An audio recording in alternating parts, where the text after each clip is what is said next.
Everyone, it is the end of the day, February 5th, 2024 in the U.S. I'm Mish, Chief Strategist of marketgauge.com, and we're going to start the week with basically what looks like a very interesting setup potentially for both gold and silver. We'll look at both, silver briefly, but start with gold. And with somewhat of a correction, not really terrible correction, what could be just really a pause before we continue going up on some disappointment about the Fed announcement next week. And of course the growth stocks just continuing to do what they do, which is grow, which really has very little to do with two things: the state of the U.S. economy and the cost of inflation. So this here right now is gold. And what we're looking at in the spot gold is that it's holding. Clearly you can see the 50-day moving average right here. And that level that we've been talking about, what I love looking at on these charts that I show you with the candles, is where wicks and bodies meet.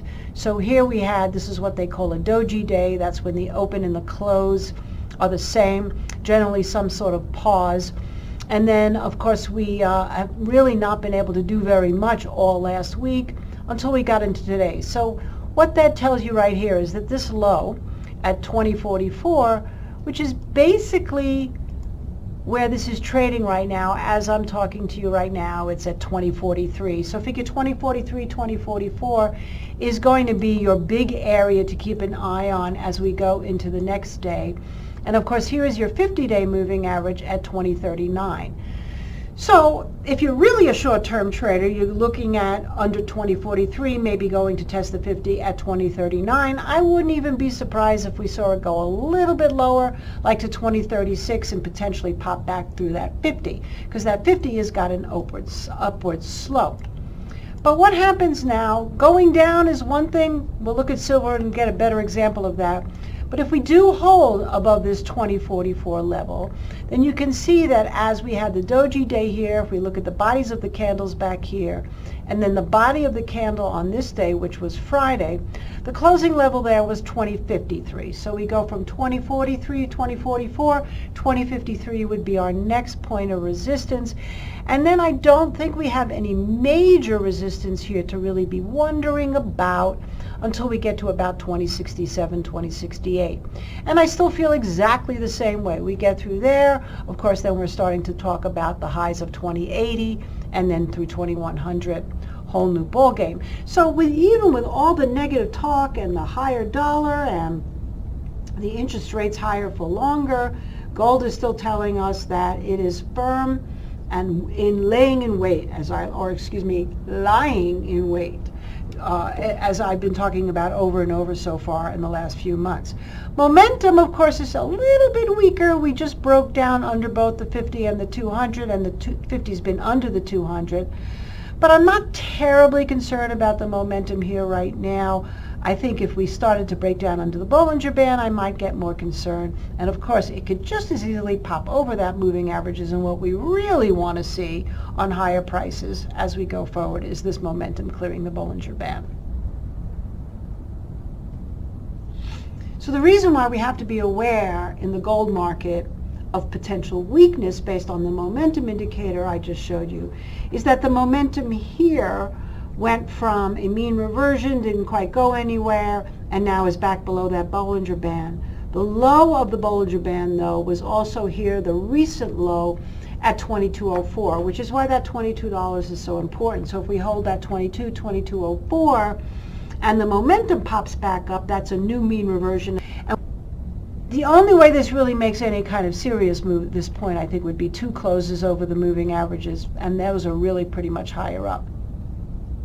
Okay, looking at the crude oil chart, one would be interested to know about the fact that with all the news and potential in the Middle East, this would be down, although now it's actually up on the day from Friday's close.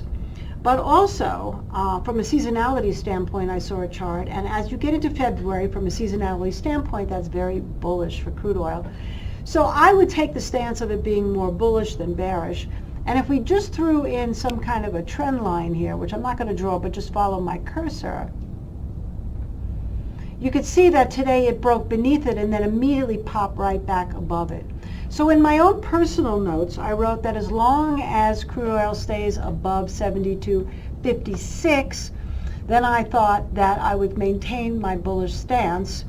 And of course, right now, you can see also a doji day setting up here at 72.75, so we're holding. So keep that 72.56 in mind. Below, then we may have to take another dip down, and we really don't want to see a close much lower than the low from Friday, which was 71.79. So if 72.56 holds, then we won't see that. But if it breaks, then you have to keep your eye on that 71.79. And of course, today's low was even lower than that at 71.41. And so those are really the areas that you have to hold. Above 72.56, we of course will be looking at this sort of doji candle around 72.75, 72.80. And as we're getting a second close and back into a bearish phase in terms of price under the 50, we'd want to see that reverse. And I would definitely think that we need to see more of a move back over 73.90 to think that this was just more of a correction than anything else. So above 72.76, we can go a little bit closer to our resistance here at the 50-day moving average at around 73.30. We get through 73.30, but above that 73.94, then we're really looking at, again, a move back up over 74.40 and so on, think higher. And what would make us think higher in terms of momentum, see these mean reversions, they haven't necessarily yielded huge moves up, but if you were patient with a good stop, you had this nice pop. Now, of course, we had that mean reversion to the downside a couple of days ago, and now this big correction. We haven't quite hit the Bollinger Band, and even though the momentum is slightly under the 50, it's just slightly under the 50 where the price is actually a little bit here below it, or more I should say below it. So that's kind of the situation, is that if we get back over that 50-day moving average, you'll see the momentum improve. And like I said, considering now that we held this low, and that's the low we really have to continue to hold, which is 71.80, probably where I'd put my risk point if I were going to buy, holds over 72.56, we get back through this 50-day moving average at 73.36, and I think we're back in biz. Here is the USDJPY relationship. And remember, just go back a little bit, we were talking about this inside day that never really reconciled up or down until we got that brief move for a couple of days here. And then, of course, Friday the dollar reversed. And now here we are basically at new recent high, not new high, but new recent high in the dollar versus the yen. And the dollar made a little trip over 104 today. It actually had quite the move over 104.42. So, of course, now you've got the momentum to look at, but the momentum is not nearly as strong as the price. Does that mean very much? Well, it could if this turns out to be a one-day type of event. And how would we know? Look how well this body here on the opening price lines up with the closing price that we saw on Friday. So the closing price on Friday was at 148.31. And the opening price today was at 148.37. So between 148.31 and 148.37, we hold that. Then it looks like the dollar can get stronger against the yen, and we'll take a look at a level of resistance in a moment. But if it breaks down under that 148.38 or 148.31, that whole area figure, under, let's just call it 148.30, then I think that this could be the momentum telling us that this was sort of pushed up here on fear of higher rates.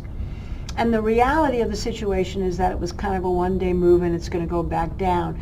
And if it does go back down under 148.30, then of course the first area we have to look at is 147.87. And then as we get some little bit thicker support, as we get down here at around 147.50, and then, of course, we can take a look beyond there. This doesn't move that much. This was actually a spectacular range expansion day. Now, if it gets back over and holds that 148.38, takes out today high at 148.90, where might it go? Well, we have to go back a little bit here and move our cursor to see what we had.